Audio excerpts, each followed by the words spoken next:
Boa noite, meus amigos e minhas amigas. Chegamos, enfim, ao último debate dessa campanha eleitoral, né? Uma campanha linda, muito afetuosa, de uma construção riquíssima, onde foram debatidos inúmeros temas: educação, gestão pública, cultura, educação.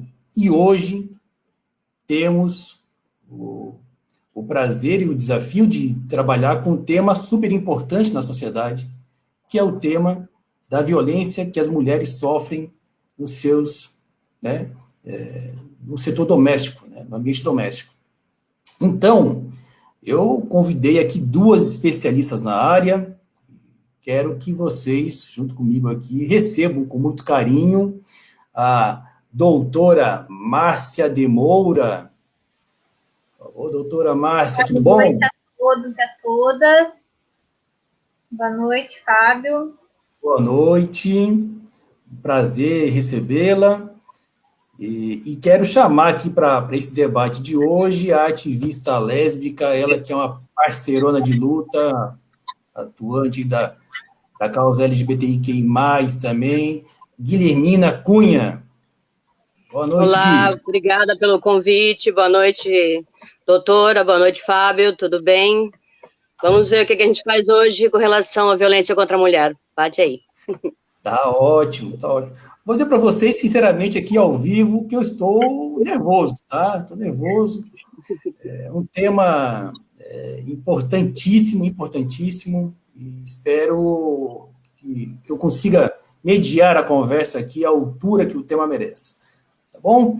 Então, primeiramente, eu gostaria que a Guilhermina pudesse se apresentar. Ela que é uma ativista com mais de 30 anos de atuação aqui na região de Florianópolis e também no Brasil. E gostaria que ela contasse um pouquinho sua trajetória e como que ela chega aqui até os dias de hoje. Boa noite a todas, todos e todes. Eu sou Guilhermina Cunha, né? Sou da Marcha Mundial das Mulheres, da Mundial, Coletiva Visibilidade Lésbica de Floripa, e da Rede Lesbi, que é uma rede brasileira de lésbicas e bissexuais, pesquisadoras, ativistas e acadêmicas, né? Para chegar até aqui, eu tô, na militância desde, sei lá, 1980, talvez. Não vou aqui conseguir falar, né? Porque a militância meio que ela vem com o cotidiano, né?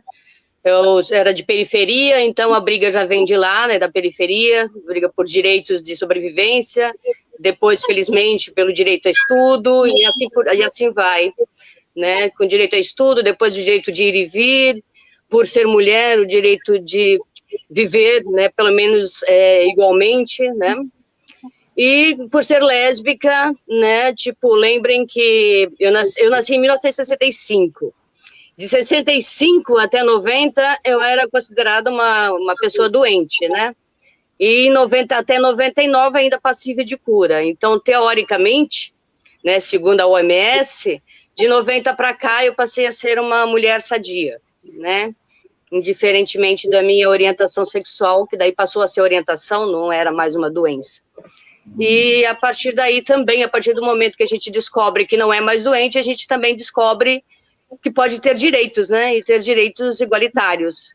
E daí vem a luta, vem a briga, daí eu passei pela ABL, que é a Articulação Brasileira de Lésbicas, tive na vice-presidência da BGLT, né, que é a Associação Brasileira LGBTQIA+, e também por conta dessa militância nacional, eu fui do Conselho Nacional LGBT, né, do Conselho contra a Discriminação de Pessoas, né, de lésbicas, gays, bissexuais, travestis, transexuais e assim vai. E também, né, por isso também participei, né, há alguns anos do Comitê Nacional contra o Tráfico de Pessoas, né, fui do Conselho Nacional de Saúde, tive também em vários lugares, né, culminando com a presidência do Conselho Municipal LGBT, né, a primeira presidência, né, também ajudei na construção dessa lei, né, da lei da lei do conselho, e assim também construímos o primeiro plano, né, que foi aprovado agora o ano passado, o plano LGBT, o plano municipal de políticas para LGBT. E é mais ou menos daí que eu venho, e esse é meu lugar de fala. Muito bom, muito obrigado, Gui, muito obrigado. Doutora Márcia, sua apresentação, por Obrigada. favor. Boa noite, Fábio. Boa noite, Gui. Boa noite a todos e todas que estão aqui nos escutando hoje. Em primeiro lugar, eu agradeço muito pelo convite. Eu me sinto honrada de poder estar com pessoas qualificadas, trabalhando com um tema que é tão importante, que é tão cotidiano e que precisa ser falado, né? Eu não tenho nem de perto a história de militância da Gui, espero um dia poder, né, ter um currículo. Quando eu crescer, quero ser assim, né? Eu nasci junto com a Constituição de 88, sou o mês anterior à Constituição de 88. Então, quando eu nasci, não havia Constituição Democrática no meu país, mas mesmo assim é uma atuação muito mais recente, né? Eu me formei em Direito pela UFSC em 2014, comecei a advogar em 2017, desde então, no começo da advocacia eu pegava alguma coisa de outras áreas, agora eu estou na advocacia exclusivamente criminal. Eu sou membro do Tribunal de Ética e Disciplina da OAB, sou membro da Comissão de Direitos Humanos da OAB e sou presidente estadual do Instituto Anjos da Liberdade, que é um instituto que tem alcance nacional, existe desde 2002, e o nosso principal mote é lutar pelos direitos da população carcerária e das suas famílias, mas basicamente nós pretendemos estar onde houver a vulnerabilidade, onde houver a opressão, onde houver a diferença, qualquer lugar em que haja uma masmorra social, nós pretendemos poder estar lá e poder ajudar, e o Instituto ele se consolidou aqui em Santa Catarina esse ano, então eu assumi de 2 meses para cá a presidência estadual. Então, basicamente é isso, apesar de eu trabalhar somente na área criminal, eu tenho os meus limites morais em relação à violência contra a mulher. Então, quando eu tenho um caso de violência contra a mulher, a única possibilidade de eu atuar é como assistente de acusação, eu não atuo na defesa, nem de agressão de Maria da Penha, nem de estupro, nem de feminicídio, nunca atuei. Isso é um absoluto não para mim. Quando aparece um caso assim, eu dispenso, encaminho. Não é para mim, porque eu não vejo como advogar sem revitimizar a vítima ou a família dela, no caso, quando a vítima, infelizmente, não sobrevive, né? Então, não vejo como fazê-lo dessa forma. Entendo que há colegas que entendam diferente, mas cada pessoa é uma pessoa, cada pessoa tem o seu limite moral. Então, uma parte desse campo epistemológico. Meu limite é esse, meu limite moral é esse. Então, espero poder contribuir para esse riquíssimo debate, né? Como eu falei, é um tema que tem que ser falado, tem que ser revisado, tem que ser dito para os 4 cantos, para todos ouvirem, porque, infelizmente, é uma coisa que nos vitima muito e acaba que nós, pelo fato de sermos mulheres, eu acho que chega um determinado momento na vida, e a Guilhermina vai poder falar melhor do que eu sobre isso, em que a militância se nos impõe. Não há como você fugir da militância em certos aspectos, não tem como fugir da militância quando nós estamos falando de algo que nos oprime todos os dias, quando nós estamos falando da violabilidade do meu corpo, da minha impossibilidade de sair na rua à noite, enfim, de todas as formas de violência que a gente está sujeita a sofrer e sofre efetivamente pelo simples fato de ter nascido mulher. Então, partindo daí, eu agradeço novamente, acho que vai ser um riquíssimo debate. Passo de novo a palavra ao Fábio. Obrigada. Muito obrigado. Então, o tema de hoje, né, ao longo dessa caminhada, não só na pré-campanha, né, ao longo da nossa jornada mesmo de militância, eu sou oriundo do movimento negro, é esse meu lugar de fala e de atuação política, e a gente sabe o quão violento é o nosso sistema, é a nossa sociedade. E caminhando, escutando as pessoas na rua, nesse processo também eleitoral, nós percebemos a necessidade de abordar esse tema. né? Então, em algumas lives, a gente foi apontando para isso, né? Mas carecíamos justamente de fazer uma live específica sobre o tema. E o título, né? Feminicídio, o que você tem a ver com isso? Ou seja, todos nós, sobretudo nós homens, né, temos responsabilidade nesse processo. Então, é um tema que realmente a gente precisa debater, precisamos discutir socialmente, né, enquanto indivíduos, enquanto sociedade organizada, enquanto instituição, para acabar com os números que a gente vai discutir aqui, que são alarmantes, né, e revoltantes.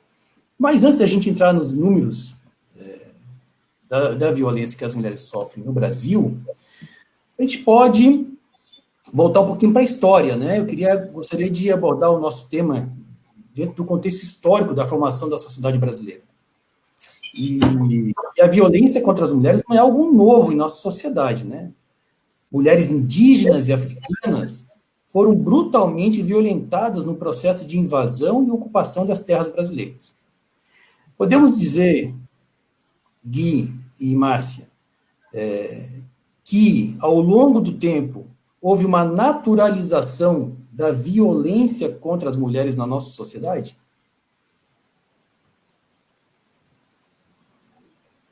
Posso falar? Pode. Aqui é bate-bola. Não, nós vivemos num mundo patriarcal, isso é fato, né? O que nós tem acontecido durante, sei lá, as últimas décadas, é um aumento das mulheres, né? Tipo, nós vemos que o movimento feminista vem lá da década de 70, ou seja, é muito recente. É muito recente. E eu não digo no movimento feminista no Brasil, não, ele é no mundo, né? Ele vem dos Estados Unidos, na Europa e tal, né? Desde o sufragismo e antes disso, né? A nossa primeira greve foi na Ford, e mesmo assim os homens não apoiavam, porque não queriam, né, a tecelagem era uma coisa para mulher, e não tinha que estar mexendo nisso. Nós temos vários filmes que abordam isso, que isso é muito bom, né, tipo, tirar essas coisas do anonimato. Nós temos muitas mulheres, né, que não estavam, aquela frase sempre que se falava, que hoje em dia se fala, se pisa em ovos quando diz, né, principalmente os caras, que atrás de um grande homem tem uma mulher, né. A gente sabe que muitas vezes, e a história nos conta, que esse homem não só tinha uma mulher atrás, como ele usurpava o trabalho dela, né? A gente vê isso nas artes, a gente vê isso na ciência, a gente vê isso hoje na história, né? Infelizmente, nós somos apagadas, né? Porque tem aquela coisa, né? O mais forte sempre leva o seu nome na história, enquanto o derrotado fica sempre, no nosso caso, a derrotada, fica sempre em segunda parte, em segundo plano, né? E veja bem, até o século passado, a mulher, ela é criada para ser esposa e mãe, no máximo ajudar nas despesas. Então, nós estamos num caminho de que a mulher pode sim, e deve, e né, um ser humano igual ao homem, né? Tipo, a única coisa que o homem tem a mais que a mulher, né, é a força bruta, porque o intelecto a gente já sabe que é o mesmo. Então, é muito jovem ainda, sabe? Muito novo. Nós estamos falando de Brasil, porque se a gente falar de países, né, de vários países da África, países da Ásia, que isso ainda é uma utopia para a mulher, né? Poder estar de igual para igual. Né? E eu nem vou falar aqui da questão trabalhista, nem das questões culturais e tal, vamos colocar na questão da família, né? E nós temos também uma coisa que eu acho que é interessante a gente colocar, né? Que às vezes o pessoal fala, não, porque até a mulher é machista. Vejam, nós vivemos num mundo patriarcal. Então, a mulher, ela é criada para servir ao homem, ainda, infelizmente. Ainda é criada para não ser mais do que o homem, porque pode humilhá-lo, pode envergonhá-lo, então a mulher não pode querer ser mais, né? Então, é uma lógica ainda patriarcal. E a gente não vê isso. Agora, nós moramos numa cidade, nós moramos num setor urbano, mas vocês imaginem que no interior, na roça, ainda é a mesma coisa. Mulher ainda é criada para ser mãe e filha, né? Colocando isso dentro do nosso tema, que é o feminicídio, se a gente for olhar, o maior número de mortes, o maior número de violência doméstica está no interior. Né? E nós tivemos, há um tempo atrás, não sei se Fábio estava lá, nós tivemos uma audiência que tratava justamente disso na LESC, e que mostra que a violência doméstica no campo é muito superior. E é muito mais triste porque as casas são muito longe uma da outra. Então, isso é um problema muito sério. Né? E os próprios filhos não querem que a mãe reclame, porque isso vai ser uma vergonha para a família. Né? Isso nós temos no interior. Né? E na cidade, infelizmente, isso até pouco tempo, ela era colocada. Eu tenho vários casos, né, de demandas, de denúncias, enquanto estava no Conselho, que eu também estive no Conselho Municipal de Direitos da Mulher, esqueci de falar, no Conselho de Cultura, Conselho de Direitos Humanos. Né? É interessante falar que quando a gente recebia as demandas, muitas dessas não poderiam vir à tona por conta de vergonha da família. A família queria que fizesse alguma coisa, mas isso não podia ir para a mídia, isso não podia sair do âmbito familiar, porque isso estragaria o nome. E, normalmente, isso vinha de famílias com um nome, né, tipo, sei lá, tradicional. Que a família tradicional é aquela família, né, infelizmente, né, quiçá possamos mudar isso algum dia, que a família tradicional não seja assim, mas a família tradicional é aquela que é tudo bem em casa, entre aspas, né, mas que a gente sabe que a violência de dentro é muito forte o tempo todo. Então, a gente recebia várias demandas, várias denúncias, e nós não podíamos ir à frente. Outro caso também, da época que eu estava no Conselho Municipal de Direitos da Mulher, era a questão de falarem, principalmente advogados, Márcia, advogadas, reclamarem porque a mulher entrava com denúncia e depois não continuava.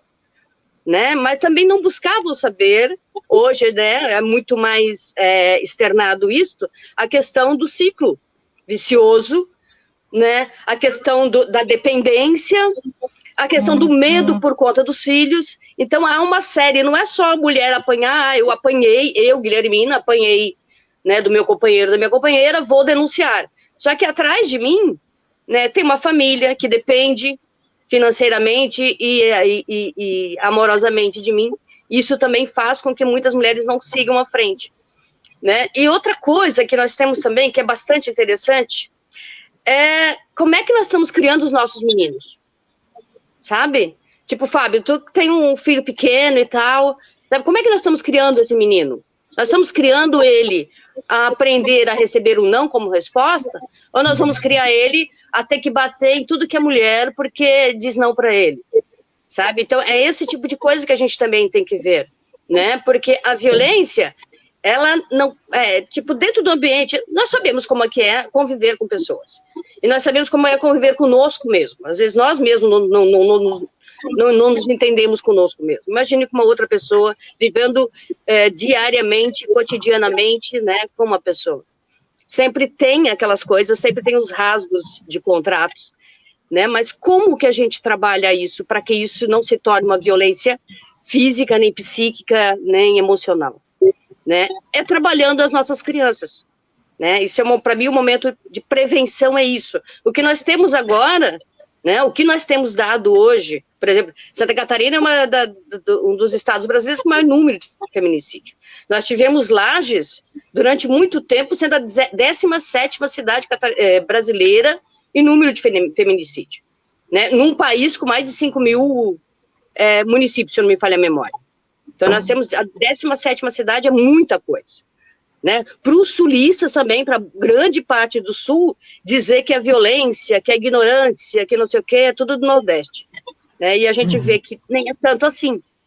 Né? Eu estava vendo hoje ainda uma escala de violência, não só da violência contra a mulher, mas violência contra a LGBTQIA+, a região sul em si, sabe, tem um número de políticas públicas de combate à violência ínfimo, sabe? Tipo assim, se relacionado com o resto do país. Não chega a 2%. Sabe? Então, aí está. Né? O nosso problema nós não temos leis. Nós temos ainda advogados que têm a pachorra de falar que um feminicídio é um crime passional. Sendo que isso, cara, nós não estamos mais na década de 70, onde cantorzinho matava mulher e ainda era aclamado porque ela era vagabunda. Porque ainda tem isso, né? É uma coisa que a gente tem também. Por que é sempre a mulher a vagabunda e nunca o homem? Sabe? É uma questão que já está enraizada, né? Tipo assim, nós mulheres acabamos nos ofendendo, enquanto os homens estão lá muito bem, obrigado, sabe? Eu sei que nós temos exceções, felizmente, porque se não houvesse exceções, provavelmente nós não estaríamos vivas, né? Já teríamos ido há muito tempo, porque a gente vive brigando por isso. Mas ainda temos um número muito grande, né? E é muito triste ainda, sabe? Tipo, sabe saber que eu vivo num estado rico, porque Santa Catarina é um estado rico, por isso que muitos querem se juntar aos separatistas, porque a gente não tem que, como é que eles falam? Nós não temos que sustentar a miséria do Nordeste, né? Que é um erro também, porque a gente sabe que o Nordeste não é pobre, muito pelo contrário, né? As políticas, as despolíticas anteriores que estão retornando agora, foi que fizeram, né, do Nordeste um lugar com pessoas sem condições de ganhar o que hoje ganham, felizmente, né? Felizmente nós temos uns 20 anos, mais ou menos, para cá, que isso tem melhorado e que, quiçá, né, daqui a 2 anos a gente consiga tirar esse outro desgoverno que está querendo fazer esse retorno. Tanto, e aliás também, nós temos que ver isso, né, falando nisso, que grande parte desse aumento da violência contra a mulher, contra a LGBT, contra as pessoas negras, contra indígenas e tal, tem muito a ver com quem está sentado lá em cima do Planalto. Porque vira e mexe, fala, desculpa a palavra, fala uma merda, né, incentivando esse tipo de coisa. Então, eu acho que, em princípio, assim, para começar o debate, né, não falando especificamente dos casos de violência que nós temos aqui, que são muitos, que se a gente fosse elencar, né, seria muito triste até para as famílias e para as pessoas e para os amigos, seria bom não falarmos, porque nós temos vários casos aqui mesmo, em Florianópolis, nos últimos 2 anos, que foram, né, bizarros. É interessante a gente começar a pensar em como a gente faz para que a próxima geração, né, de meninos e de meninas entendam, né, melhor essa coisa de vivência. Porque o nosso maior problema, principalmente nas violências domésticas, é a questão de vivência, é a questão de respeito, né, de respeitar o espaço do outro, de respeitar a palavra do outro, de não querer ser sempre aquele que fala, sempre aquele que manda, mas também, né, ver quando está errado, né, tipo, meio que a gente deve pensar nisso. Eu acho que eu começaria assim, sabe, tipo, pensando que a gente pode trabalhar a educação dessas crianças para que futuramente a gente não tenha o mesmo quadro que nós temos hoje. Bom, Gui, tu já deu a live, né? Já deu a letra da live. Muito bom, muito bom. Doutora Márcia, nessa mesma linha, né? Quer dizer, disso que vem arraigado, que vem culturalmente, sendo naturalizado, né?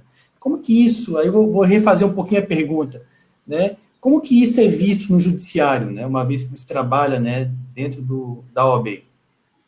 Então, no mote ainda do que a Guilhermina falou, fazendo um apanhado histórico, eu estava aqui me recordando que em 2009 a parte do Código Penal que trata dos crimes sexuais teve uma lei que realizou várias alterações importantes nessa parte, né?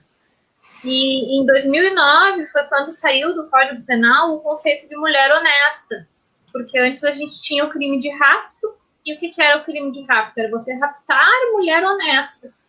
A mulher honesta era uma elementar do tipo, quer dizer, se a mulher não é honesta, não há crime. E o que é uma mulher honesta, historicamente falando? É a mulher que não rouba? É a mulher... Não. A mulher honesta, a nossa honestidade é diretamente ligada com a nossa vida sexual, com o nosso número de parceiros, com a intensidade da nossa vida sexual. Então, essa mulher honesta que nós tínhamos no Código Penal até 2009, 11 anos atrás, era uma elementar que fazia diferença. Assim, se você rapta uma mulher que não é honesta, que é uma vagabunda, com perdão da palavra, você não está cometendo crime. O problema é se você raptar aquela mulher que é de família, né, que, enfim, e aí é colocada a vida sexual toda da vítima no banco dos réus, ao invés de colocar o réu no banco do réu.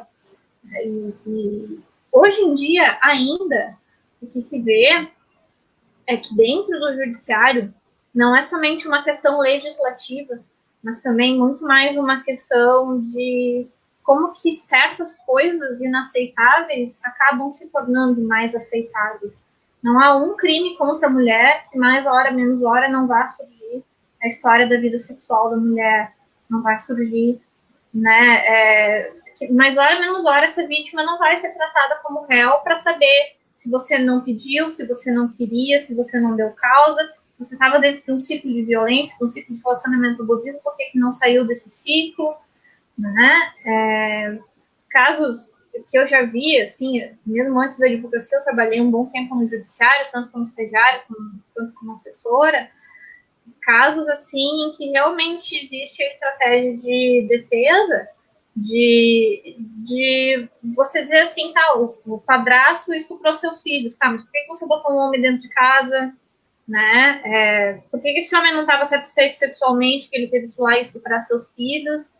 Então, isso não só como estratégia de defesa, como também da própria mulher se colocar no papel de vítima, de pensar como que eu deixei isso acontecer, quando na verdade a gente sabe que a única pessoa responsável por um estupro é o estuprador, que a única pessoa responsável por um homicídio é a pessoa que faz esse homicídio, mas é a mulher que se coloca como responsável e é a mulher que é a primeira pessoa que é atacada. Você vê qualquer notícia de feminicídio, eu parei de ler esse site de notícia por uma questão de saúde mental, porque todo dia você tem uma notícia de feminicídio diferente, todo dia você vai ler os comentários são assim, você estava saindo da balada, era porque estava saindo da balada, você estava no Uber, era porque estava no Uber, você estava com um namorado, porque também foi namorar com um cara desses, e sabe, se é um neném, cadê a mãe dessa criança, como se a criança só tivesse mãe, como se o pai não existisse, como se a responsabilidade por manter a integridade de uma criança fosse somente da mulher. Então, é uma coisa assim que para minha saúde mental, eu me afastei de uma mentalidade que eu falo, eu não consigo lidar. E nisso que a Guilhermina falou do nosso representante eleito, de quem está lá em cima, eu acho que é muito sintomático o fato de serem eleitas as pessoas que são eleitas. E aí eu falo principalmente da presidência da República. Eu acho que isso é um sintoma já de uma sociedade, porque uma pessoa que diz abertamente que fulana não merece ser estuprada, porque não é bonita o suficiente, porque não é mulher o suficiente, né?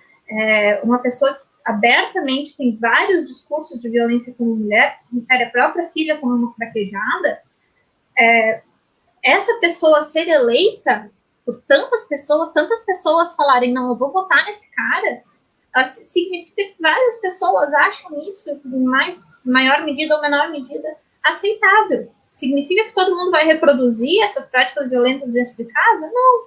Mas significa que eu olho esse discurso, eu me deparo com esse discurso e eu considero esse discurso aceitável de forma a dizer, não, essa pessoa ainda está apta a governar um país, a tomar a frente de qualquer política pública. E o que a gente teve em consequência disso, de 2018 em diante? Uma explosão dos casos de violência contra a mulher. Porque, como a gente sempre diz, o problema é o fã-clube. Né? Não é nem só a pessoa que está lá em cima, mas é o fato de você ter, ocupando uma posição de poder e o cargo máximo de poder do país, uma pessoa que legitima esse tipo de prática. Então, é claro que em termos de micro-sociedade, em ambientes micro, isso vai se capilarizar, isso vai se enraizar e isso vai ser reproduzido e reproduzido com uma legitimidade que nunca se teve antes. Né? Então, a meu ver, me parece assim que a sociedade dá um passo de frente e uns 2 passos atrás em relação a isso.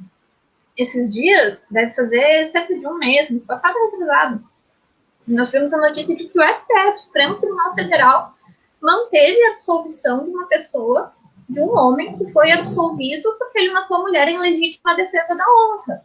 O que é a legítima defesa da honra? Uma tese criada de homens para homens, no sentido de que se você vê a sua mulher traindo, né, você com outro cara, ou se você fica sabendo, você mata essa mulher em legítima defesa da honra. O advogado argumentou isso em plenário, a tese foi acolhida, esse júri foi anulado em segundo grau, manteve a anulação pela STJ, dizendo que não existe legítima defesa da honra, e o STF foi lá por um caráter puramente técnico de se os jurados são soberanos, se os jurados decidiram por acolher essa tese é legítima, então não cabe ao STF. E aí se julga por um critério puramente técnico, como se o técnico e o jurídico estivesse completamente destacado do social, do público, de uma realidade que a gente tem extremamente opressora. Não existe legítima defesa da honra quando eu vejo meu marido me traindo. Não existe legítima defesa da honra em um crime contra o patrimônio. Mas existe legítima defesa da honra para você matar a sua mulher. Né? Nesse sentido, eu sinto ainda, Guilhermina, que a gente ainda é criada para ser esposa e mãe, principalmente se você está dentro de um relacionamento heterossexual. É legal você ter a sua profissão, sim, busca mulheres que sejam bem-sucedidas, mas é um problema se você ganha mais do que ele, é um problema se você quer se dedicar tanto à profissão que não quer ter filhos, por exemplo, né? Então, é legal você ter uma profissão, claro, né? Mas desde que você não descuide do lar, da casa.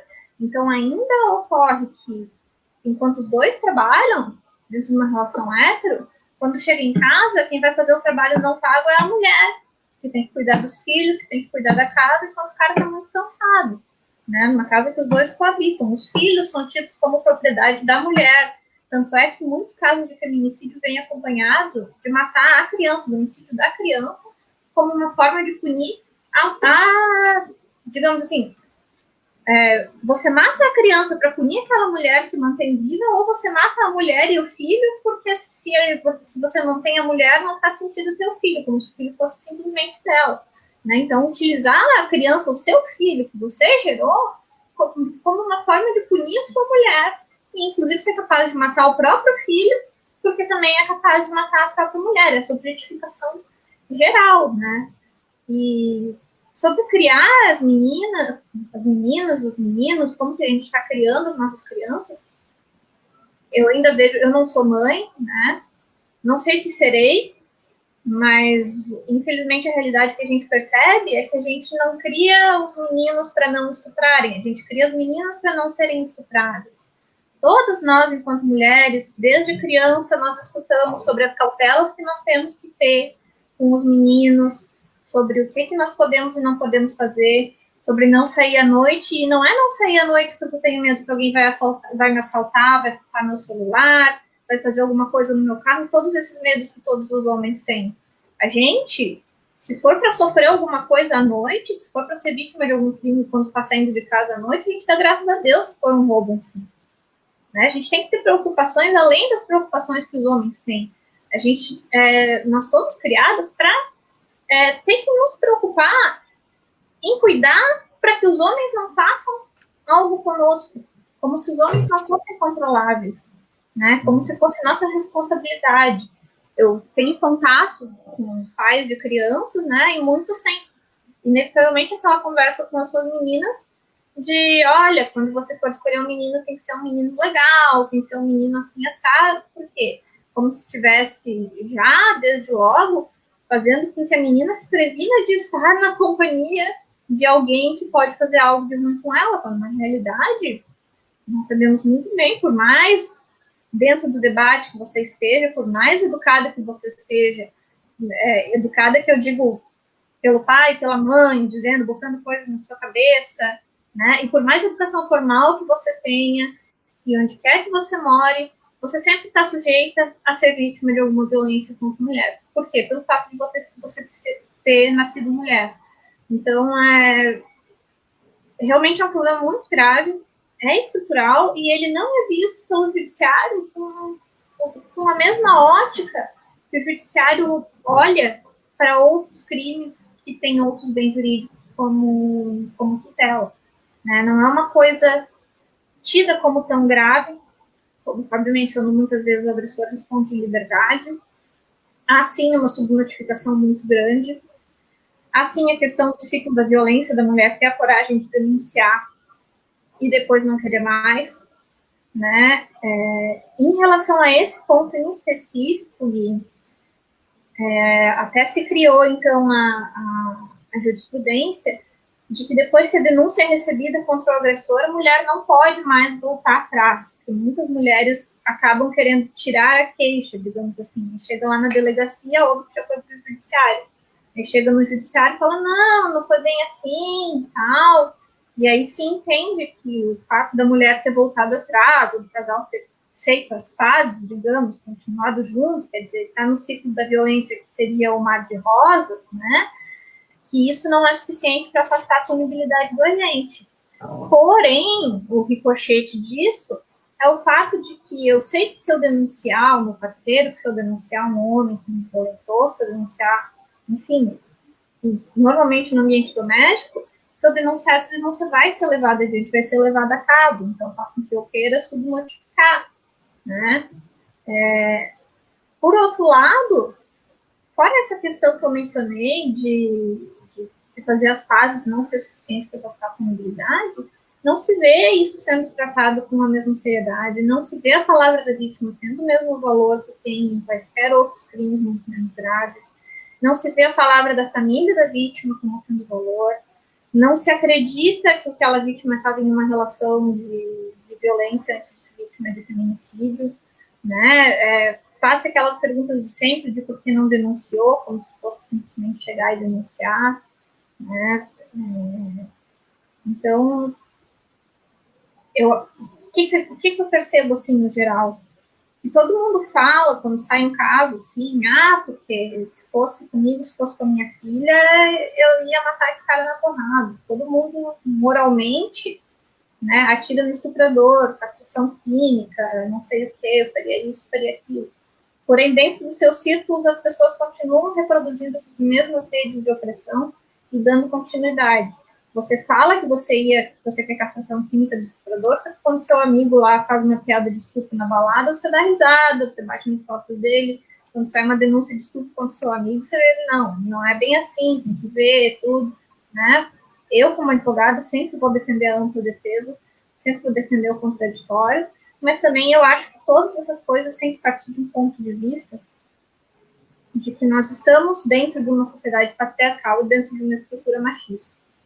Então, todas essas questões, elas têm que ser vistas necessariamente sob essa ótica, não tem como destacar e a questão ser puramente técnica, ela nunca vai ser puramente técnica, né? E falta ao judiciário fazer esse recorte, e falta ao judiciário de tornar inaceitável aquilo que, de certa forma, ainda é visto como aceitável. Por que eu digo que ainda é visto como aceitável? Porque pela forma como as coisas são tratadas no processo, pela forma como existem certas nuances no processo, pela forma como se formam as jurisprudências, pela forma como se fazem as leis, ainda é mais aceitável você violar o corpo de uma mulher do que você fazer diversas outras coisas. Né? Então, por que o debate é importante? Para tornar realmente isso inaceitável. Não só pela via legislativa, não é questão de fazer lei, ter mais punição, ter mais isso, ter mais aquilo. Mas é uma questão de quem que nós somos e onde nós estamos enquanto sociedade. Aí eu te devolvo a palavra, tá? Depois dos questionamentos. Importantíssimas reflexões, né? Uma aula de cidadania, o que a gente está tendo hoje, né?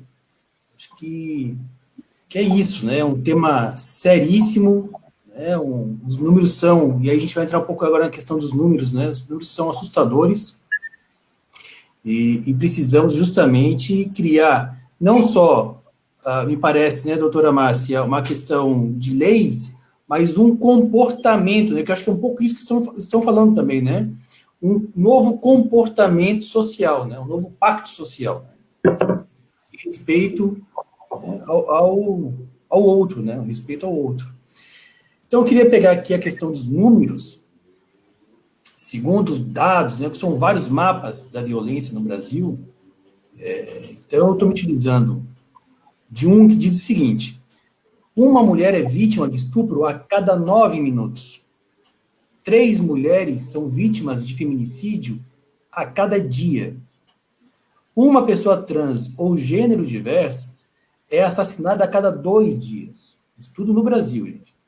Uma mulher registra agressão sobre a Maria da Penha a cada 2 minutos. Então, ou seja, Em 1 hora, tempo que mais ou menos vai levar essa live, 30 mulheres no Brasil irão registrar agressões contra os seus companheiros. E estima-se que esses dados estejam totalmente subnotificados, né? Que os números sejam aí de 7 a 10 vezes mais do que estão registrados.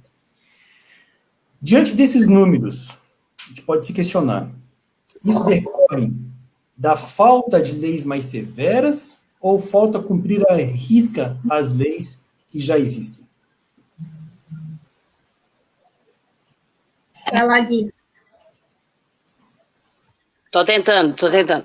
Na verdade, né, pegando o gancho da doutora Márcia, isso tem muito a ver como nós convivemos nessa sociedade. Como a sociedade vê a questão de gênero. Né? Se nós, né, se tipo assim, utopicamente, se fôssemos criados, se a sociedade tivesse criado homens e mulheres igualmente, hoje nós teríamos a violência, sim, porque a violência de uma certa forma, ela é inerente ao ser humano, né?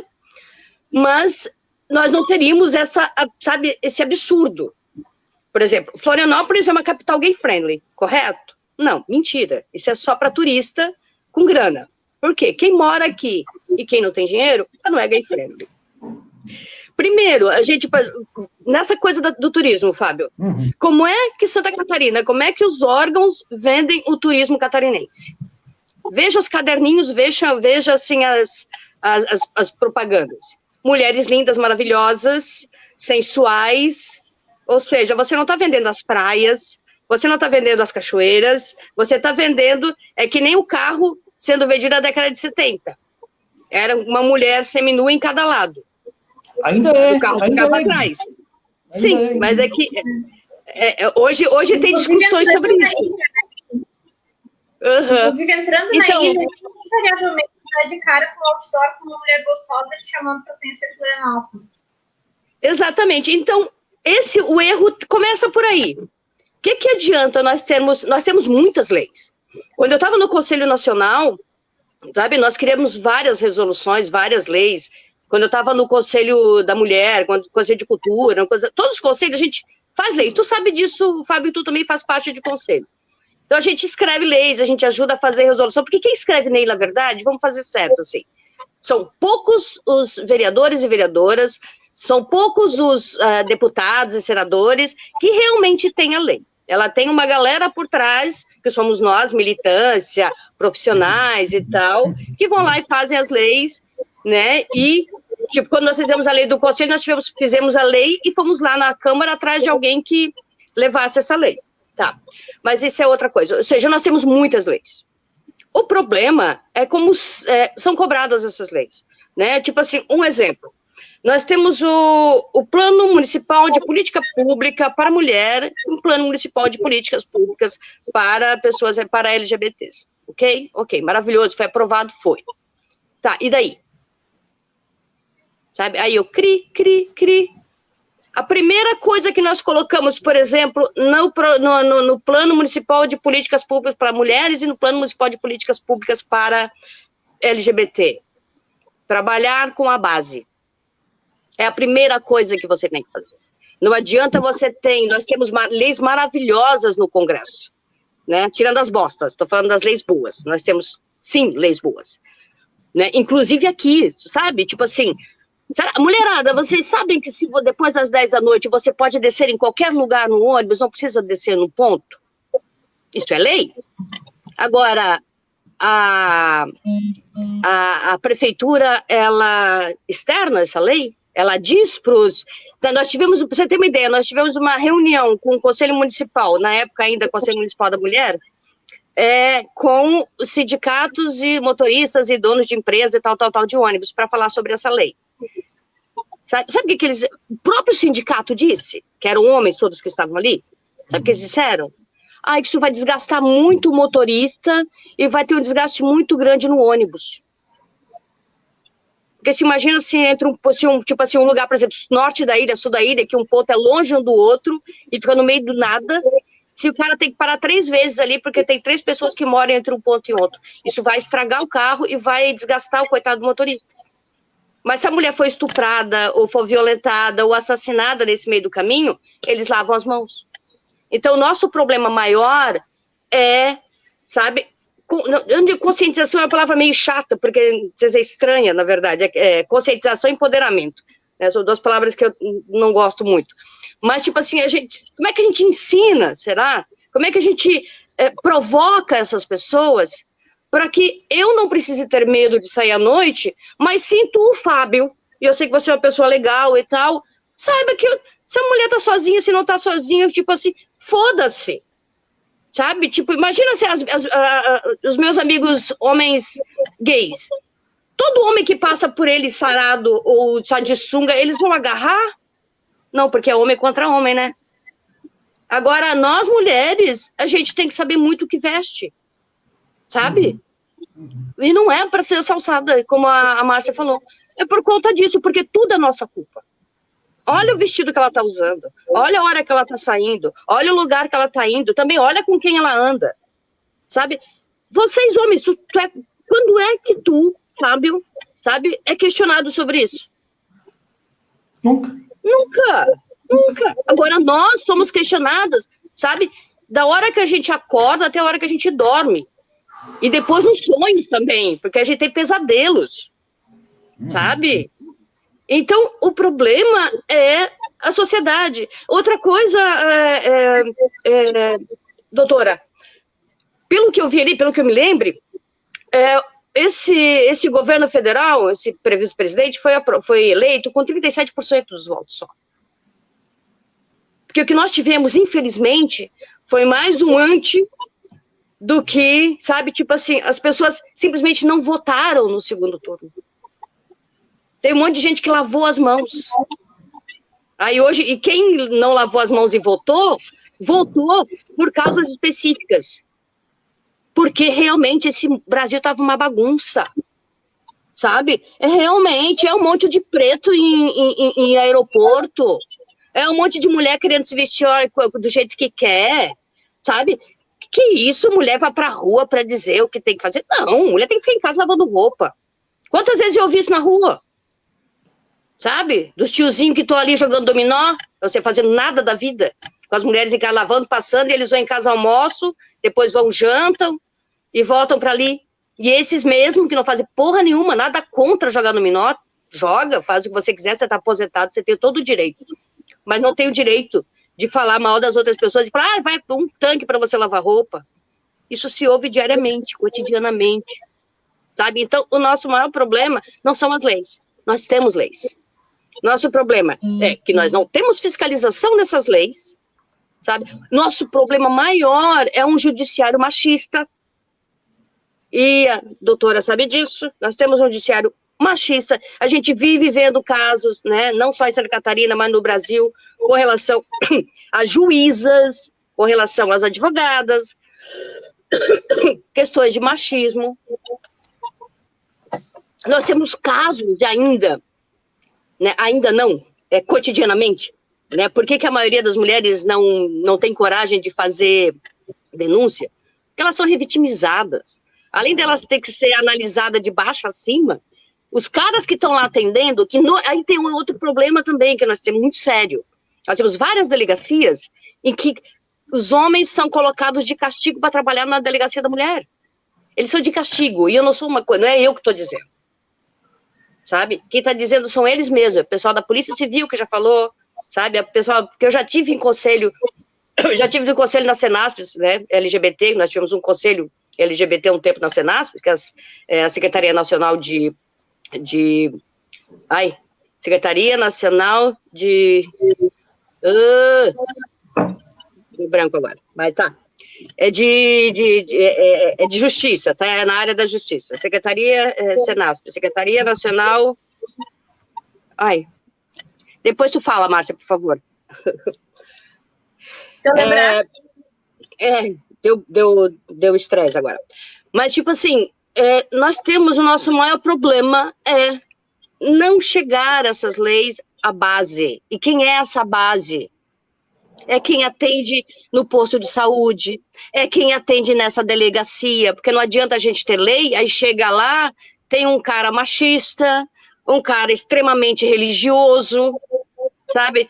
O problema, por exemplo, nós temos, né, tipo assim, outra violência contra a mulher também, além da violência doméstica, que é a questão do aborto.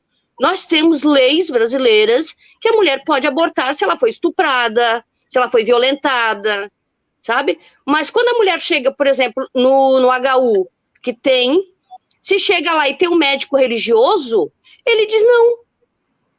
Nós já tivemos casos de mulheres que acabaram se matando porque tentaram fazer um aborto em casa porque não queria ter um filho de um estuprador. Esse médico que negou... Interrompendo, mas lembrando de um caso que saiu horrores na mídia, foi o caô gigantesco para aquela menina de 10 anos poder abortar. Teve que se mudar de estado para poder fazer o aborto. Mudar de nome, né? Mudar de estado e de nome, né? Tiveram que mudar toda... O pessoal fez com um protesto na porta do hospital e tudo, chamando de assassinato. Sim, mas... Imagina uma mulher da nossa idade. Impossível, né? Mas é que, tipo, isso, pra mim essas pessoas são, sei lá, sabe? Tipo, não vou dizer doentes, porque as pessoas doentes não merecem que tenham que serem comparados com essas pessoas, sabe? Porque são pessoas hipócritas, na verdade, são muito hipócritas, porque são as mesmas pessoas, né, que fazem as coisas escondidas. Eu tenho vários, né, tipo, é horrível. Mas, então, resumindo, o nosso maior problema não são as leis, Fábio. Nosso maior problema é a nossa sociedade ainda patriarcal, ainda racista, ainda misógina. Esse é o maior problema, sabe? Por isso que quando no começo eu falei que nós temos que trabalhar com as nossas crianças. E outra coisa, sabe? Nós temos que fazer com que essas leis, nós temos as leis. Só que nós temos, tipo assim, tu, enquanto vereador, ano que vem, tem certeza que vai estar lá fiscalizando essas coisas. Sabe? Vai estar monitorando, vai ter uma galera do teu lado do movimento negro, do movimento de mulheres, do movimento da cultura, que vai estar te cobrando, tá acontecendo isso, né? Então, e é isso, que é outra coisa também, que a galera, vereador não é para fazer nome de rua, vereador não é para fazer muro, não é para dar nome de praça, vereador é para implementar políticas públicas, para exigir a implementação da política pública, porque o executivo implementa e vocês vão estar lá para estar cobrando para que essa coisa funcione, né, tipo, e para que a violência, né, tipo, contra a mulher no estado... E outra coisa também, colocando, eu não sei como é que está em São José, mas Florianópolis, acho que até o verão passado, nós estávamos em a terceira capital brasileira com o número de tentativa de estupros, tá? Não sei como é que está São José, não sei se, mas Florianópolis estava.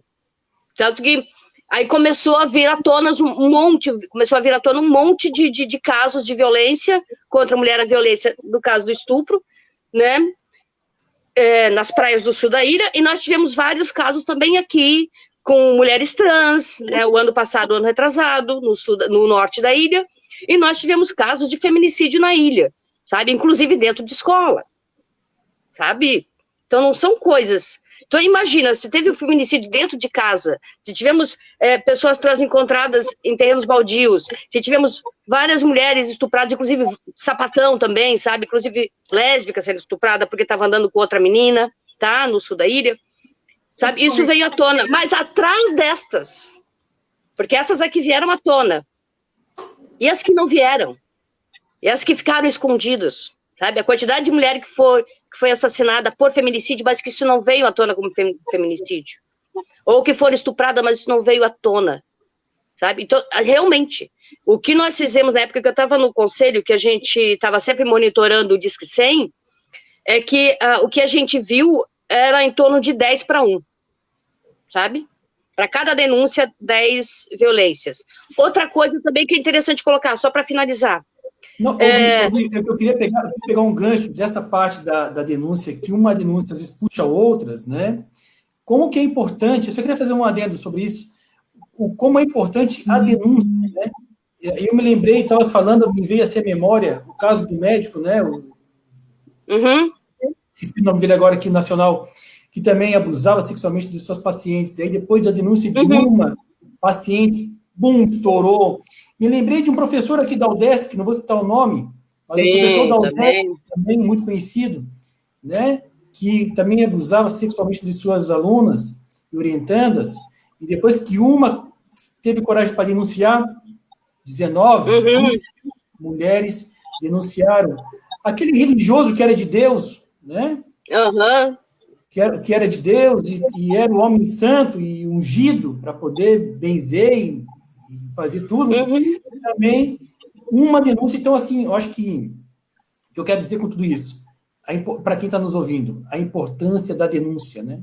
A importância de ter coragem. Eu sei que a gente sabe do processo psicológico, do trauma, mas o quão importante, impactante que é isso, né? Tentar furar essa bolha, né? Tentar furar, romper com essa sociedade machista e patriarcal, né? Quando a gente fala, outras vêm, né? Outras se somam. Porque, às vezes a pessoa está pensando que foi só com ela. Está pensando que não, é individual, é eu. Porque isso que a doutora Márcia falou, que você está falando, né? A polaridade ela é invertida, e a pessoa que é vítima, quer dizer, que foi isso que foi vítima, ela passa a ser a causadora da ação. Ela, na verdade, é a culpada de ter sido agredida, abusada e tal. Sempre. Então, aí ela pensa que, não, como eu fui eu, então eu não posso me manifestar, não devo me manifestar, eu sou um caso único. Sou um caso único. Então, por isso que eu acho que é importante a gente, e o que eu estou dizendo é justamente ao contrário, né, que ela não é um caso único. Né? E por isso a denúncia ela é tão importante, né, e para que a gente possa também fortalecer e cobrar dos órgãos competentes a aplicação da lei que já existe. Exatamente. Gancho. Bom, eu vou deixar a Guilhermina finalizar, então, depois eu já faço um gancho da sua. Não, na verdade, eu meio que perdi o fio da meada, tá ligado? Meio que eu perdi. Mas o rolê é bate-papo. É bate-papo. Não, mas a revitimização da vítima, sabe? A gente temos que nos preocupar muito com isso.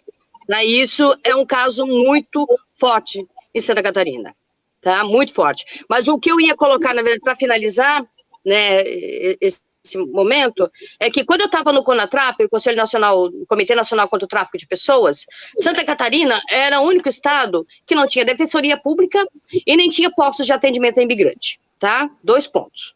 Né? Nós tínhamos, aí diziam, eu fui falar com a Secretaria de Justiça aqui, disseram que a gente não tinha caso. Aí logo em seguida, no mês seguinte, descobriram 20 mulheres paraguaias 20 mulheres paraguaias no sul do estado, que estavam em cárcere privado, sendo obrigadas a se prostituírem. E elas vieram para cá para trabalhar numa fábrica. Tá? Ponto. Ou seja, e por que isso? Porque outra coisa também que nós temos em Santa Catarina, que daí, finalizando mesmo, nós não temos um fluxo de denúncias em Santa Catarina que seja compatível com as denúncias nacionais, tipo com Disque 100 e Disque 180. E eles não quiseram fazer. Eu não sei como é que está agora, porque eu já não estou mais em conselho e tal, mas até a minha gestão ainda não constava Santa Catarina dentro do fluxo nacional de denúncias. Bom, do ponto de vista jurídico, Guilhermina, eu posso dizer que eu concordo plenamente contigo, não falta lei. Eu advogo em vários casos de clientes presos, e os únicos 2 casos em que eu estou advogando que houve um crime violento e as pessoas estão respondendo em liberdade são um caso de feminicídio, que eu sou assistente de acusação, e um caso em que eu sou assistente de acusação de assédio sexual, que é justamente esse famigerado professor da UDESC. Na realidade, foram mais de 30 mulheres, se descobriu que isso era uma prática que vinha mais de 20 anos, eu não vou me estender aqui sobre o caso em específico, mas eu tenho somente esses 2 casos em que as pessoas cometeram crimes violentos, esse de assédio reiterado a várias meninas, e um feminicídio, que são os únicos 2 casos em que as pessoas estão respondendo em liberdade. Todos os outros casos em que eu tenho que o réu respondendo em liberdade, e aí eu como se tratam de outros crimes, aí eu estou de advogada do réu. Todos os outros casos são de crimes com zero violência, porque se existe alguma violência já é o suficiente para a pessoa ir para o primário lembra que de bons antecedentes responde o processo inteiro preso. Então, não falta lei, falta visão de mundo. O Brasil pune muito. Eu estava olhando aqui enquanto a Guilhermina falava, os dados atualizados, nós temos mais de 773 mil presos nesse país. É um dado que saiu agora em 2020. Se nós pegarmos o Atlas da Violência, está sempre atualizado, vai ver o Atlas da Violência, nós somos a terceira população carcerária do mundo em números absolutos. Ah, mas também tem uma população enorme. Sim, nós somos a quinta maior população do mundo, porém a terceira maior população carcerária. Né? Então, mesmo se for pegar proporcionalmente, a gente pune muito. Vai fazer uma análise de por que aquelas pessoas estão presas, seja título provisório, seja título definitivo. Provisório, quando ainda não saiu a sentença, responde o processo preso. Definitivo, quando já está cumprindo a sentença.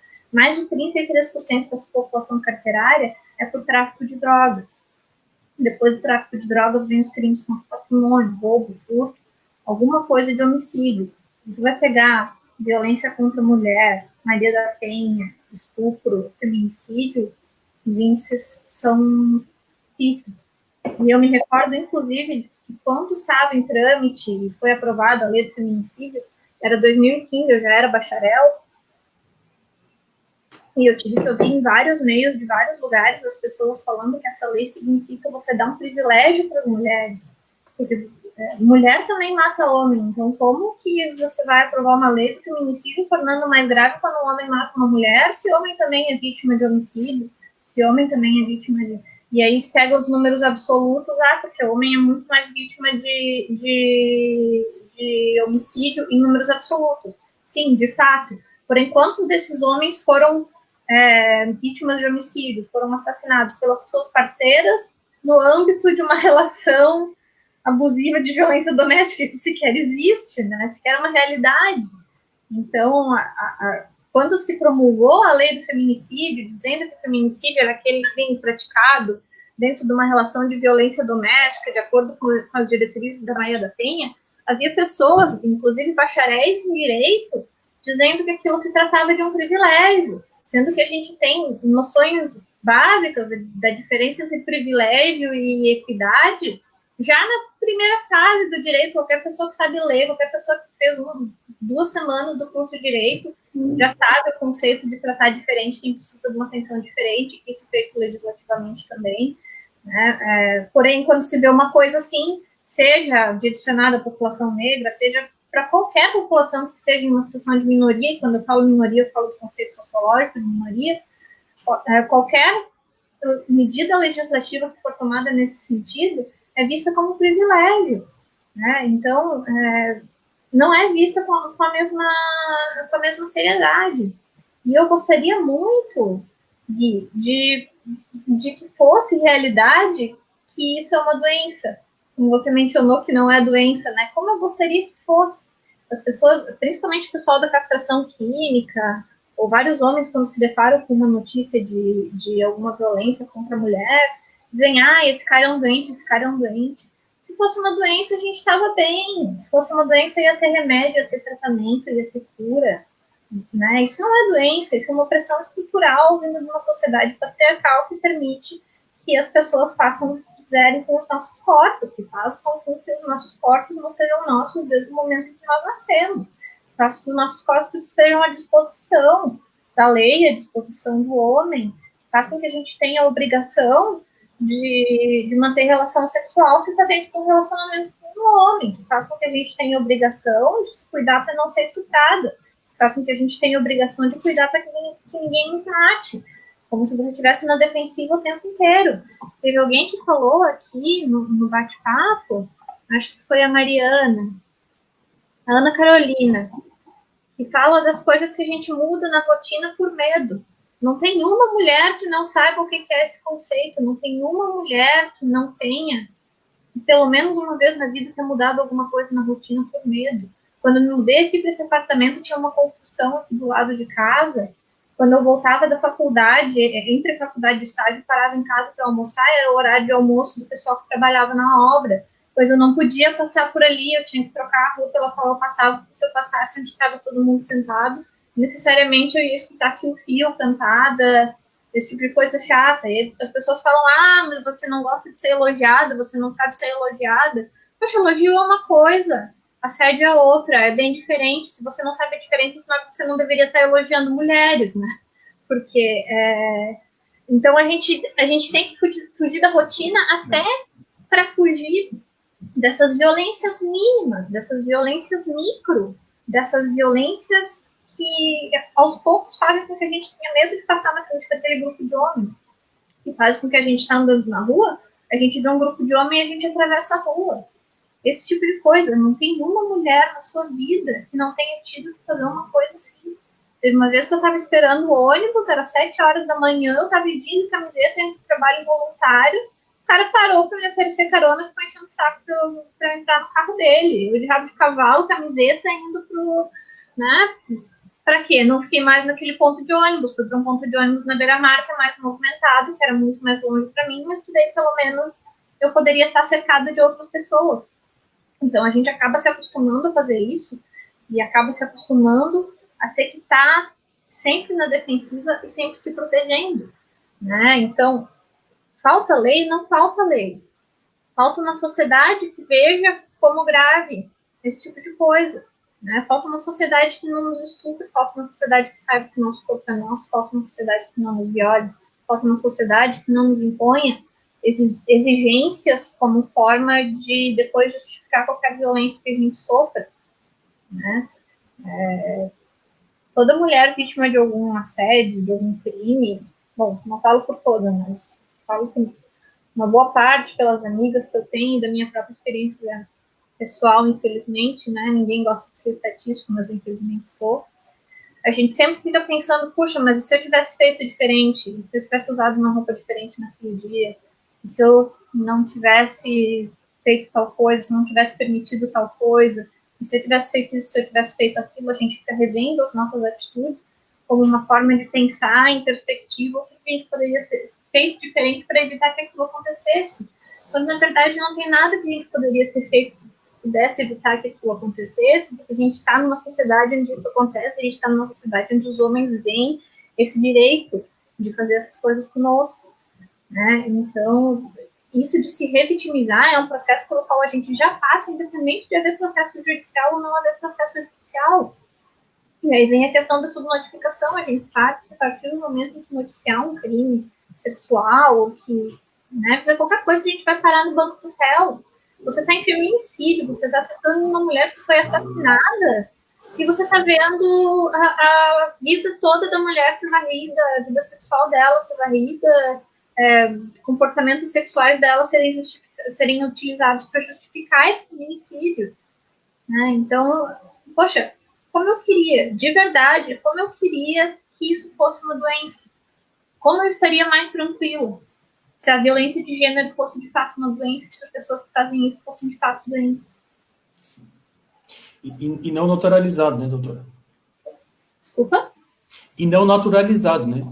Não naturalizado, exatamente. Naturalizado como está hoje. Por que a nossa sociedade é assim? Porque desde que a nossa sociedade nasceu, nós somos ensinados assim, né? Nossa live está, infelizmente, caminhando para o terço final dela, né? Um papo muito bom, muito bom.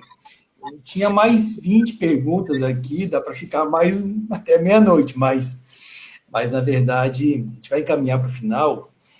Mas eu queria chamar 2 pontos antes da gente encerrar. Nós estamos na iminência das eleições municipais. Né? No dia 15, agora domingo, vamos eleger uma nova Câmara de Vereadores e também os novos chefes do Executivo, as chefas do Executivo. Aqui em São José não haverá mulher, não temos mulheres disputando o pleito no Executivo em São José, só homens. Tá? Só homens.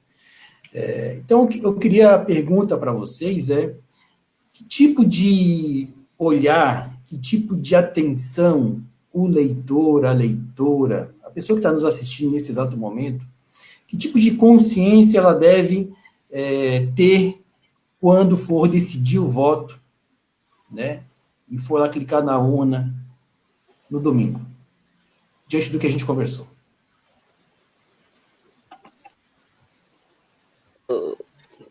Oi. Primeiro, a gente tem uma coisa bem chata ainda com relação à eleição para vereadores e vereadoras, né? Ainda vou votar no meu amigo, vou votar no meu parente, vou votar no meu vizinho, né? E aí você pergunta, tá, mas qual é o programa dele? Não, ele é meu amigo, ele é meu irmão, ele é meu vizinho.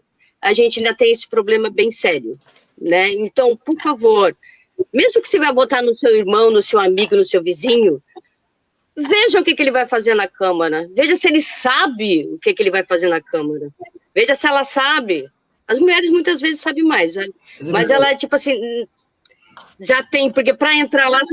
Não, sabe por quê, Fábio? Não é um rolê, é porque para entrar lá, ou ela tem que saber alguma coisa, ou ela não entra, ponto. Ou ela é só laranja. Você tem que Então, por trabalhar isso o que eu dobro falei, para ter sabe? metade da credibilidade que um homem branco externo tem. Você só galga lugares na sociedade para você mostrar que você sabe o que está fazendo.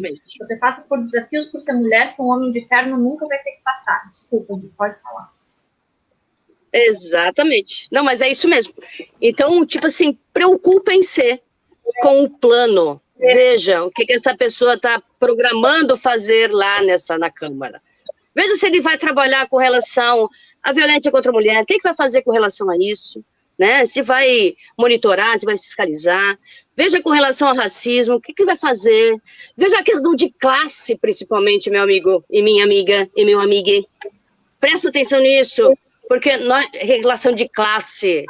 Se você eleger teu patrão, meu querido, você vai continuar sendo explorado sempre. Ele vai te dar uma mixaria, vai te dar um troquinho a cada 2, 4 anos, e você vai continuar sendo o que você é. Então, tenta eleger pessoas por política pública, porque é isso que a gente precisa nas câmaras municipais. Pessoas, vereadores, vereadores, que façam política pública, sabe? Não é política pública, sabe? Tipo, não é ajudar a botar o asfalto na tua rua, mas é política pública para que todos os bairros tenham asfalto em todas as ruas, sabe? Não é melhorar a escola do teu bairro, mas melhorar todas as escolas do município, sabe? Não é tipo, não, vou botar mais um médico no meu posto de saúde porque está faltando médico. Não, é botar médico em todos os postos de saúde, sabe? É criar leis, porque não é o vereador que vai botar o médico, não é ele que vai pagar, é o executivo.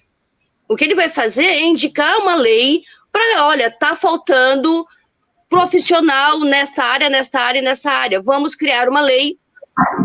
E no caso, o prefeito ou a prefeita, eles têm, né? Porque outra coisa também interessante colocar, galera.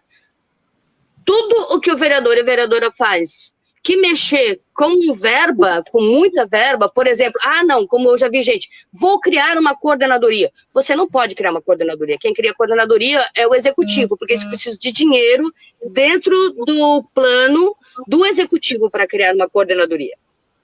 Então, sabe, então tem que ver isso. O que o vereador pode fazer, a vereadora, eles podem, eu vou fazer de tudo para que essa lei da coordenadoria seja aprovada. E uma vez aprovada, eu vou monitorar para que elas realmente sejam implementadas. Então, pense nisso, saca? Pense nisso, porque o vereador, a vereadora, sabe, tipo, eles vão ganhar um salário para fazer um trabalho. Não é para ser teu amigo, sabe? Ele não vai ser, sabe? Eu já ajudei a eleger muita gente que não é meu amigo, não foi, nunca será, mas trabalhava com política pública, trabalhava para o todo. Trabalhava para todas as mulheres, trabalhava para preto, trabalhava para preta, trabalhava para a galera da comunidade, porque você tem que pensar na comunidade também. A comunidade, sabe, agora, por exemplo, na Costeira, semana passada, morreu um menino de 12 anos, porque a polícia foi lá e saiu dando tiro e pronto, sabe? Aí tivemos hoje à tarde lá uma manifestação, o que a polícia fez de novo? Jogou bomba e gás lacrimogêneo e não sei o que na população, num monte de meninos e meninas, donas de casa, da família do guri, sabe, dos amigos, jogaram, sabe, tipo, o vereador, a vereadora, tipo, ele não vai poder mexer nessa parte da PM, mas pode sim cobrar para que a gente tenha audiência pública para que isso não aconteça. E por aí vai. Eu poderia falar mais 1 hora sobre isso, mas então presta atenção na hora que você votar. Vote em quem realmente, sabe, tem um plano de governo, tem um plano, no caso de vereança, que vai poder cumprir, sabe? E outra coisa, depois que você votou, não esqueça em quem você votou, não esqueça, e cobre, porque quando ele estiver lá dentro, quando o Fábio estiver lá dentro da Câmara, ele vai ter um zilhão de coisas, e se você não cobrar, ele pode esquecer do ponto que mais te interessou no plano de governo dele. Então você tem que estar lá, tem que bater na porta e falar, não esquece de trabalhar com a cultura, não esquece de levar a cultura em todos os bairros, que a gente precisa, né? Olha aquele projetinho para fazer cultura, e assim vai. É isso, valeu, obrigada. Eu não sei se eu vou falar de novo, mas obrigada, Fábio, pelo convite. Vai. Muito legal. Ainda tem o finalzinho, calma que ainda tem o finalzinho ainda. Então é isso. Bom, só complementando que a Guilhermina muito bem já explanou, né? Em 2018 tinha uma camiseta que se usava muito nas manifestações dizendo sou mulher e só voto em quem me respeita. Eu acho que esse tem que ser o primeiro pressuposto, né? Se você tem um candidato que faz declarações problemáticas em relação a qualquer gênero, qualquer minoria, qualquer, né, questão social, eu acho que isso já é uma coisa a ser descartada. E mais, se você não está em certos lugares de fala, você tem que, no mínimo, tentar fazer um exercício de empatia para entender aquele problema dos outros, nunca mediador do outro com a própria régua, né? Eu não faço parte da população negra, então eu não tenho esse lugar de fala, mas se eu fosse candidata, eu teria, no mínimo, que tentar fazer um exercício de empatia, ouvir essas pessoas, né? E poder me posicionar, me colocar à frente de certas demandas, pelo menos me posicionar. Saber os limites da sua atuação. Você não vai se eleger ao legislativo municipal, por exemplo, defendendo pena de morte para não sei o que lá. Tem quem se eleja, mas isso é um absurdo, né? Existem as competências para a vereança, existem as competências para o município, para o executivo municipal, porém, isso não significa que a pessoa não possa se posicionar pessoalmente, se posicionar apoiando uma pauta que é nacional, se posicionar dando força, dando voz, dando visibilidade para certas pautas. E aí eu gostaria de lembrar, todo mundo fala, eu voto na pessoa, não voto no partido, quando a gente menciona que algum partido é ruim, não, você vota no partido, cara. Principalmente quando a gente está falando de legislativo ou no sistema proporcional, você vota no partido. Porque se a bancada nacional daquele partido não está apoiando uma pauta, se a bancada nacional daquele partido é contra uma pauta, não é no municipal o vereador eleito, o teu vereador eleito que vai poder apoiar, ele vai ter que ficar quieto porque ele responde a cúpula.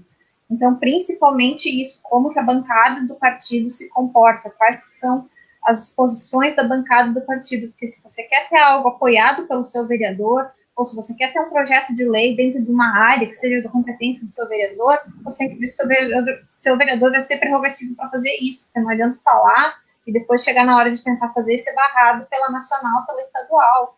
Então, se preocupar com essa questão também. Eu sempre votei no partido, sempre escolhi primeiro o partido e depois escolhi a pessoa. Não voto em São José, não vou manifestar aqui a minha opção de voto, mas vou fazer simplesmente essas ponderações, no sentido de que o mínimo que eu espero do candidato que eu vou escolher e que eu tenho certeza que vai ser eleito é que ele seja apto a se posicionar e a dar visibilidade e a dar voz para as pautas em que eu acredito e em que eu defendo, e que não necessariamente são as pautas que me atingem, né? Mas eu acho que a pessoa que se coloca num cargo público, ela tem que ter noção de que a representatividade, ela é algo de todos, né? Pode ser que aquele não é um problema seu, mas aquele é um problema de alguém, e como que você vai se posicionar em relação a isso? Né? Existe uma opressão estrutural, da qual você não está no polo oprimido, mas existe essa opressão, como é que você vai se posicionar em relação a isso? Então, eu acho isso extremamente importante, né? Essa questão, inclusive, se você sai em outros países, o debate entre esquerda e direita ele é muito mais trabalhista, né? Do que aqui no Brasil, onde a gente ainda tem que estar debatendo pautas identitárias e esse tipo de coisa, mas é porque aqui no Brasil as pessoas estão apanhando por ser lésbica, por ser gay. Aqui no Brasil as pessoas estão, enfim, né, a gente não pode se furtar a pauta identitária quando tem alguém morrendo por causa de pauta identitária. Eu acho isso extremamente importante de ser considerado. Então, todas essas questões, né, e aí eu acho que vai da consciência de cada um e saber também que a cidade é a gente quem faz, né? É isso, né? O voto no dia 15 é um voto, eu tenho chamado de voto revolucionário, né? além de ser um ato de cidadania, tem que ser um ato revolucionário, porque o voto, ele realmente ele decide, né? Ele transforma e ele influencia diretamente no nosso cotidiano. Eu acho que a colocação de vocês foi brilhante, né, sobre esse ponto. Para fechar, o papo está muito bom mais uma vez, né? Nós tratamos de um assunto muito sério, com uma forma muito boa, né? Uma forma muito objetiva, como deve ser. E eu gostaria que vocês, nessa partezinha final, pudessem, nas considerações finais, dar um recado para quem está nos ouvindo, para as mulheres, comunidade LGBTQIA+, e para nós homens, qual é que é nossa perspectiva de futuro, né? Como é que a gente chega em 2021, 2022, 2030, 40, 50, e vai por assim vai. Como é que a gente chega melhor do que a gente está, tá? A fé, né, meu? Tá parecendo aquelas questões da administração lá, né? Como você se vê daqui a 10 anos? Cara, nós estamos num momento atípico, né? Atípico, né? Algo que talvez, não sei vocês, mas eu pensei que nunca imaginei. Para mim era utópico, era uma coisa de filme de ficção científica, né? Era uma coisa, tipo assim, você ficar meses em casa trancada e sair bem raramente, e ter que escolher os lugares onde você vai, não poder abraçar as pessoas, sabe? É muito complicado. O que eu vejo é que nós vamos ter, na verdade, um novo normal a partir do ano que vem. Quiçá nós venhamos a iniciar 2021 com uma vacina, né, para que a gente possa, pelo menos, voltar a viver socialmente, porque isso, né, sabe, é muito triste, sei lá, não sei com relação a vocês, mas isso é adoecedor, né, não estar em contato, principalmente com a família, com os amigos, né, no trabalho, né, eu sou bibliotecária, tá, eu esqueci de dizer, mas eu sou bibliotecária, né, trabalho muito com pesquisa, e trabalho em sindicato, então eu trabalho com a classe trabalhadora, né, já fui sindicalista também, esqueci de botar isso no meu currículo, mas já fui também, mas brincando. Então, sabe, a perspectiva é que a gente realmente, né, que 2021 venha com um novo normal, que essas eleições, né, tipo via digital, eu acho que foi muito boa, foi bastante produtiva, foi bem, eu acho que bastante positiva, né, em questão até, eu acho que de gastos, acho que melhorou, porque meio que se você tem uma internet boa, você pode bater de junto com a cara lá que tem o iate, que tem a mansão, você pode, acho que deu uma, né, não uma equiparada, mas não ficou tanto assim, né, já está mais assim talvez, de qualquer forma. Então, eu digo que a gente vote, por favor, e com cuidado, galera, vota com cuidado, sabe, com máscara, leva a caneta, se você não levar a caneta, você não vai poder, sabe, leva a tua canetinha, né, vai de máscara, você pode usar o teu santinho, mas não saia distribuindo santinho, você pode, né, aparecer na cadeia, não é legal, né, então, faça o possível, vai de boa, se preferível, vai no horário onde não tenha muita gente, tá? E faz aí, não esquece de levar um documento com foto. Essa é a parte, né, de utilidade pública. Mas eu acredito que a gente vai ficar bem, a gente está aprendendo uma nova forma de viver, né, estamos usando aquilo que nos foi entregue há muito tempo, que é a internet, eu acho que de uma forma bem mais produtiva agora do que nós usávamos antes, provavelmente, sabe? E agora a gente tem conversado realmente com pessoas pelas mídias, né? A gente tem conversado mais e tem feito menos bobagem. Pelo menos eu acho que as pessoas que têm consciência, as pessoas que realmente querem produzir e tal, estão fazendo isso. Então eu acho que nós vamos ficar bem. Quiçá seja o mais rápido possível, quiçá a gente tenha essa vacina. Eu acho que a partir da vacina a gente pode ter um mundo melhor e Danielzinho vai poder correr novamente na creche. De boa. Obrigada, Fábio, obrigada, doutora. E, né, que dia 15 a gente possa eleger pessoas que realmente façam pela classe trabalhadora, façam pelas mulheres, façam pelos direitos humanos, direitos civis, façam pelas comunidades, façam por todas as pessoas. É isso. Obrigada. Obrigado, Gui. Permaneça aí, Gui. Permaneça aí. Obrigado, querido. Bom, Fábio, essa tua pergunta me parece... Antes de ir para o direito, eu fiz um tempo de ciências sociais na UFSC, então meu primeiro vestibular foi no final de 2005, e o tema da redação que eu escolhi era o que você diria para o presidente da ONU. Então, depois eu fiquei assim, presidente da ONU, aí chegando em casa que realmente eu confirmei que só existia secretário-geral mesmo, né? Eu lá com meus 17 anos, né? Tá uma coisa meio ampla, assim, né? O conselho você daria para as pessoas a partir de agora? Bom, o que eu diria para os homens? Melhorem, gente. Tá foda. Com perdão da palavra. Melhorem. Pensem, se coloquem no lugar do outro, exercício de empatia, de desconstruir a masculinidade tóxica. O que eu diria para as mulheres? Sejam independentes, sejam maravilhosas, não se atrasem por homem nenhum, não fiquem atrás de homem nenhum, não tenha atrás de um grande homem que é uma grande mulher, você não está atrás de homem nenhum. Você não precisa estar do lado também, você tem a sua própria trajetória, se quiser levar sua caminhada sozinho o resto da vida, você não precisa de ninguém, cara, entendeu? Você tem como construir a sua própria caminhada, a sua própria história, sem precisar ter um homem te puxando. Você vai ter que trabalhar o dobro, mas você vai ter o dobro depois de recompensa.